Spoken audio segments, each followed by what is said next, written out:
अपने सभी साथियों को सादर प्रणाम। मित्रों, मैं राकेश मिश्र, प्रदेश अध्यक्ष संयुक्त उपभोक्ता महासंघ उत्तर प्रदेश।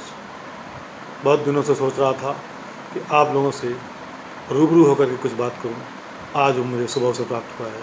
इसके लिए मैं ईश्वर का बहुत बहुत शुक्रगुजार हूं, उनका आभार प्रकट करता हूं। सबसे पहले महासंघ में मनोनीत किए गए अपने सभी पदाधिकारियों को मैं हार्दिक बधाई प्रेषित करता हूं। दिल की गहराइयों से उनको शुभकामनाएं देता हूं और ये उम्मीद करता हूं कि वो संघ के विस्तार के लिए अपने पद की मर्यादा के हिसाब से अपनी जिम्मेदारियों का निर्वहन करेंगे।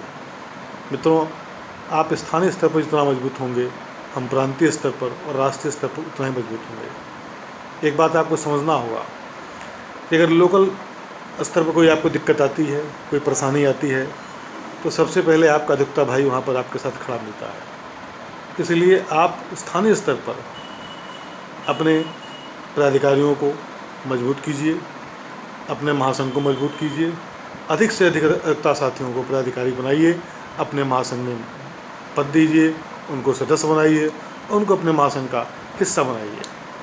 जिस दिन ऐसा हो जाएगा, स्थानीय स्तर पर कोई भी तकलीफ, कोई परेशानी आपको आएगी तो आपको उससे ज़रा भी हताश होने की ज़रूरत नहीं पड़ेगी, निराश होने की ज़रूरत नहीं पड़ेगी।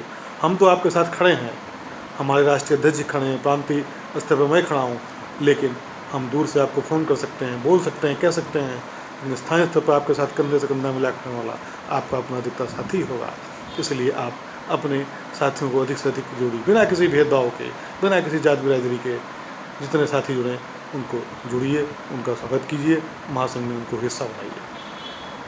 मित्रों, कोरोना महामारी के चलते तमाम योजनाएं हैं हम अधिवक्ताओं के लिए जो हम लोगों ने बना के रखी हैं।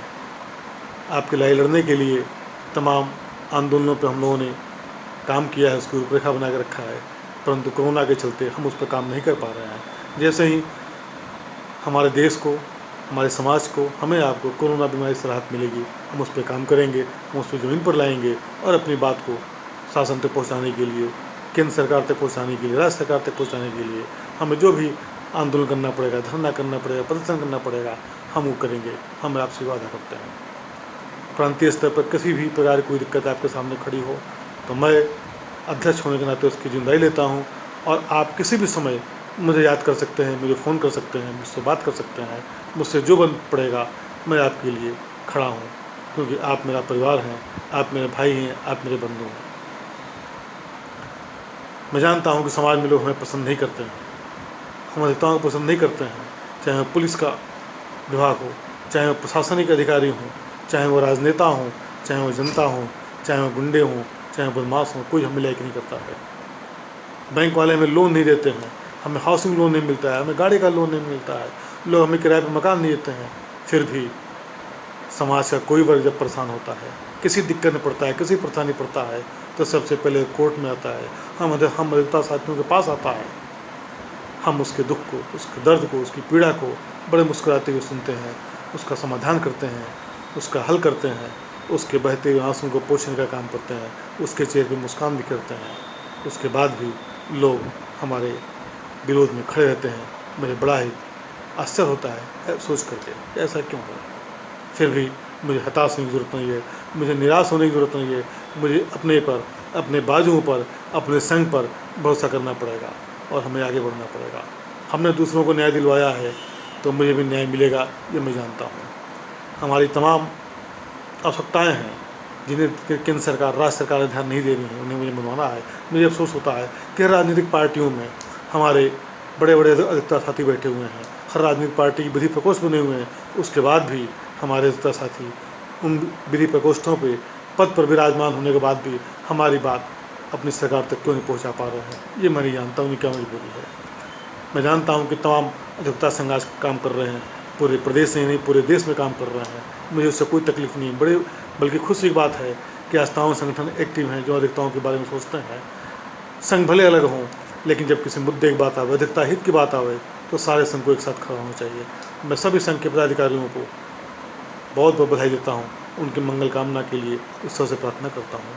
इस कोरोना बीमारी में तमाम अधिवक्ता साथी हमसे बिछड़ गए हैं, तमाम युवा साथी, तमाम बड़े साथी हमें छोड़ के हमेशा के लिए के लिए चले गए हैं। मैं उनकी आत्माओं के लिए ईश्वर से प्रार्थना करता हूँ कि उनको अपने चरण में स्थान दें, उनको मोक्ष प्राप्ति हो। मैं अपने राष्ट्रीय अध्यक्ष, अपने राष्ट्रीय संगठन मंत्री श्री जन प्रताप सिंह चौहान, जो हमारे राष्ट्रीय अध्यक्ष जी हैं, राष्ट्रीय संगठन मंत्री हमारे प्रताप सिंह चौहान जी, हमारे हरिनाथ पाठक जी, और हमारे मीडिया पर, राष्ट्रीय मीडिया पर सौरजीत सिंह सूर्यवंशी जी, मैं सभी राष्ट्रीय पदाधिकारियों का तहे दिल से आभार व्यक्त करता हूँ कि उन्होंने एक ऐसा महासंघ दिया है जिसकी जड़ें, जिसकी शाखाएँ, पताकाएँ हिंदुस्तान के हर स्टेट में, हर ज़िले में, हर शहर में, हर कोर्ट में फैली हुई हैं। मैं उनका बहुत बहुत आभार व्यक्त करता हूँ और महासंघ के विस्तार के लिए आप सभी से पुनः निवेदन करता हूँ। मित्रों, आज़ादी से लेकर के आज तक का इतिहास हमारा बड़ा गौरवशाली रहा। हमने देश के समाज के लिए बहुत बड़ी कुर्बानी दी है। महात्मा गांधी की बात करूं मैं, डॉक्टर राजेंद्र प्रसाद की बात करूं मैं, जिन्होंने संविधान बनाया, डॉक्टर भीमराव अम्बेडकर की बात करूं मैं, जिन्होंने संविधान का प्रारूप तैयार किया, और न कितने अधिकता साथी हमारे इस देश के लिए कुर्बानी दी हैं। मैं उन सभी के प्रति नमन करता हूँ, सबको सर झुकाता हूँ, सबसे नमन करता हूँ, और अपनी वाणी को विश्राम देने के पहले आप सभी से निवेदन करता हूँ कि आप संघ के विस्तार के लिए पूरी ताकत के साथ लगिए। इतनी शक्ति हमें देना दाता, मन का विश्वास कमज़ोर होना, हम चले नहीं के रास्ते पर यूँ भूल कर भी कहीं भूल होना। जय हिंद, जय भारत, जय अधिकता समाज, जय